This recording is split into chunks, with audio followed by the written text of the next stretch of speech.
Medical ni Daddy ngayon. See, layo. 76 kilometers. Sa ano? Punta kami Oshawa or Whitby. Hindi namin sure. Papa-medical si Daddy today. Yan. So, yung travel time namin, 1 hour 10 minutes.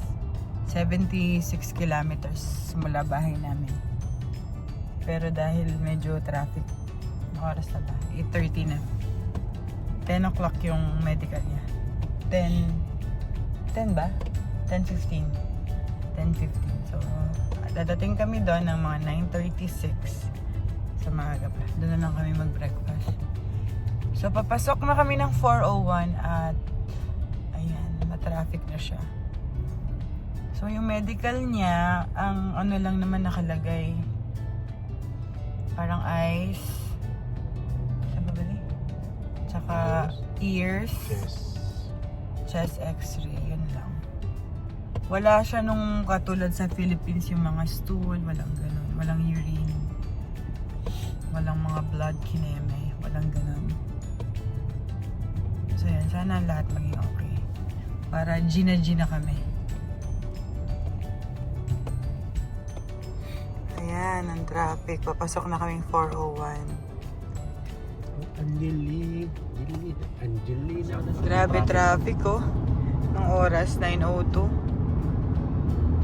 9:02 na, alas 9 na, sobrang traffic pa rin. Nasa may Don Valley area na kami. Kami naman, moving naman. Pero yung papuntang downtown. Yan na, Scarborough Town Center.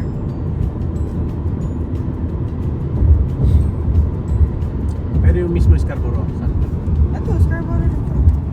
Ayan, bahay nila Jersan. Hi, Jersan!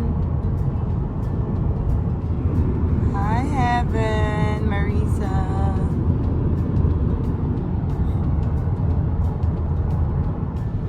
Nakalagpas na kami ng Scarborough. Yeah, wala nang ka-traffic. Oh. So, dun lang talaga sa may bandang papasok ng Toronto. Eh, kanina pa lang bago mag-Scarborough, wala nang traffic papunta eh. So, yan. Ganda dito ang aliwalas ng daan, oh.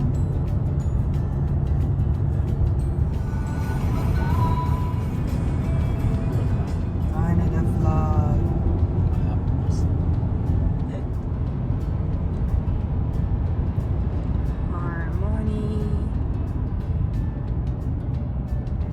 Kami ng 4:01. Doon ka daw sa pinaka gilid eh.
Bili muna kaming makakain. May commercial area dito. May McDonald's. May nakita kaming Tim Hortons pero dun sa kabilang side eh. So, yan. Dun. May play siya.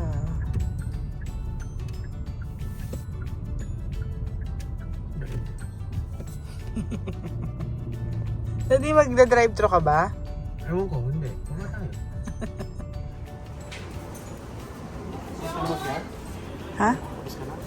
Oh, hindi na naka-winter tire si Ebony. Ebony pala yung pangalan ng kotse namin.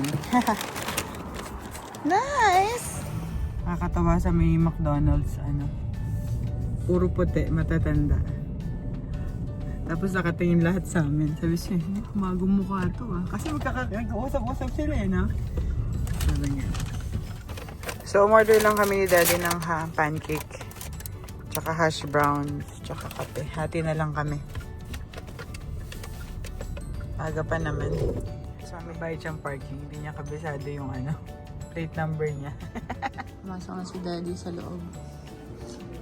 Ito lang ako sa labas.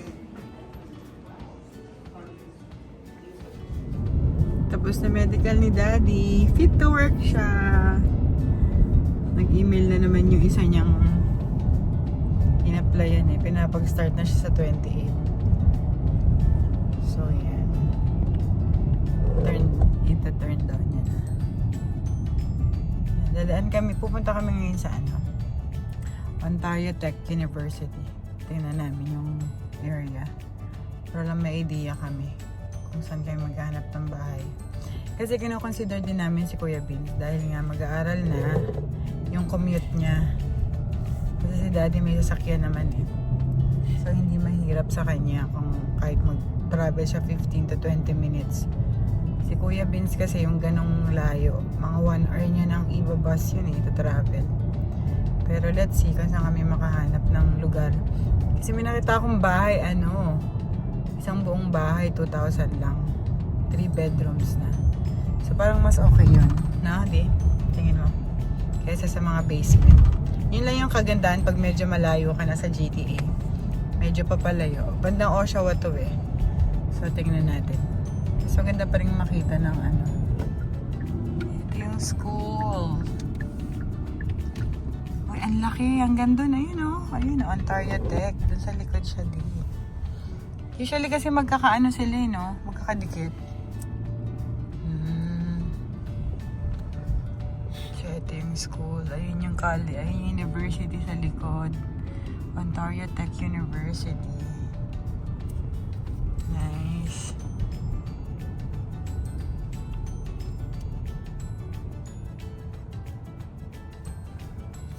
Ikot kang ganun diya.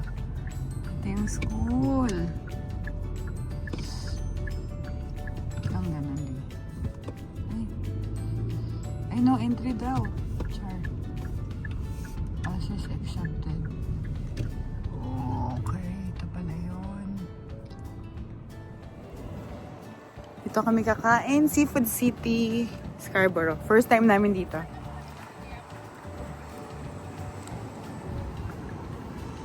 Seafood City, Scarborough. Ayan, umorder kami yung barbecue.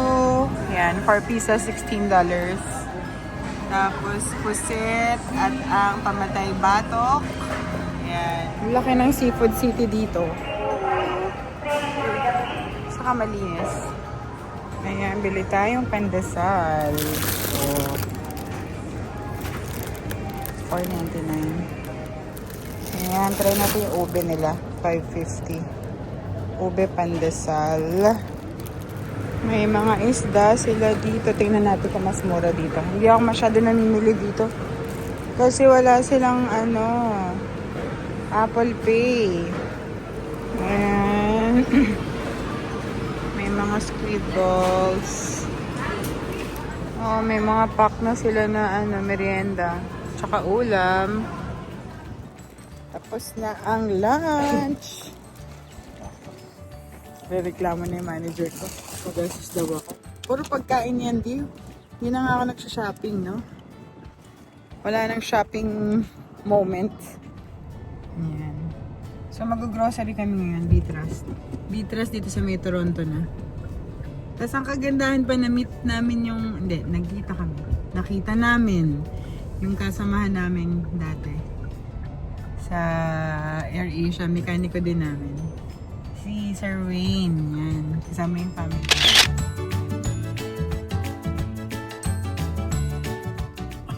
Dito rin sila. Taga-ano naman sila, Whitby. So, kasabayan din namin yung nagpunta dito sa Canada. Student pathway din yung wife niya. Tapos siya OWP. So, doon din siya nagtatrabaho sa may airport. Pero dito pa kami nagkita sa ano. Sa Seafood City dito sa Scarborough. So, ayan. Punta na kami ng Beatrice. Beatrice na. Paying time. Yeah. Dami. Dun.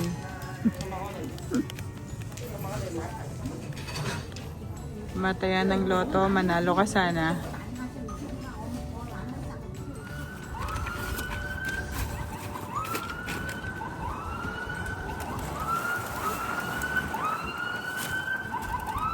Hospital, may malapit kasi hospital dito eh. Uwi na. Okay, so nasa house na kami. Pakita ko sa inyo yung pinamili ko. Yan, bibili ako sayote. Okay, may secretary ako. Okay, sayote. Yeah, magigisa ang sayote. Tapos, syempre, bok choy. Bok choy. Bumili ako ng saging. Bili sana akong strawberry kasi medyo mahal. Bili ako ng saging. Yan. Saging na lang tayo. After saging, meron ako ditong luya. Ginger. Bibili ako ng ginger. Para sa kung ano man. Siyempre, bibili akong naubos namin yung patatas. Naubos natin yung patatas na no? Kasi pinrench fries ko. Saka may mashed potato. What? $2 lang yun. Naka-sale. Bumili akong broccoli. Okay, broccoli. Bumili yun akong shallots. Itong shallots naka-sale pa. Parang dalawa nito. Itong dalawang to. Ano na to? I think $3 lang. Dalawa na. Kaya bumili ako. Ang kamatis. Ito naka-sale din. $2. Apple. Para sa cake. Bumili ang clementine, oranges for Neo. And then, ano pa ito? Sitaw, kasi magkakari-kari ako. May tanong pa dyan ba? Yeah, dalawa. Mayroon ang carrots. Yan. Ang kuya carrots. Ang mahal na ng ano. Ito, usually ano lang to eh, piso, ay $1. Ano na siya, 160. Hindi siya naka-sale ngayon. Kaya dapat talaga kahit marami pa, pag sale, bumili na eh. Bumili kahit pa paano. Para hindi na ubusan. Tapos, ano yung next? Ay, ayun, bumili ako ng pandesal. Ubi pandesal, tsaka regular pandesal sa Seafood City. Tsaka ito. May natira pa kaming barbecue. Doon sa binili namin sa Seafood City. Isa lang nakain namin. 4 yung binili namin. $16. Pero isa lang nakain namin ni Daddy. Siyempre, cupcake. Ang baon. Bumili akong tilapia. Bumili ng squid balls. Pang merienda. Tsaka lobster ball. Tapos, bumili ako ng paksiw. Oh no, ano ba to? Boneless bangus. Yan, hindi to marinated. Marinated ba? Yeah, hindi to marinated. Kasi ano ko to? Papaksiw or sinigang. Either way.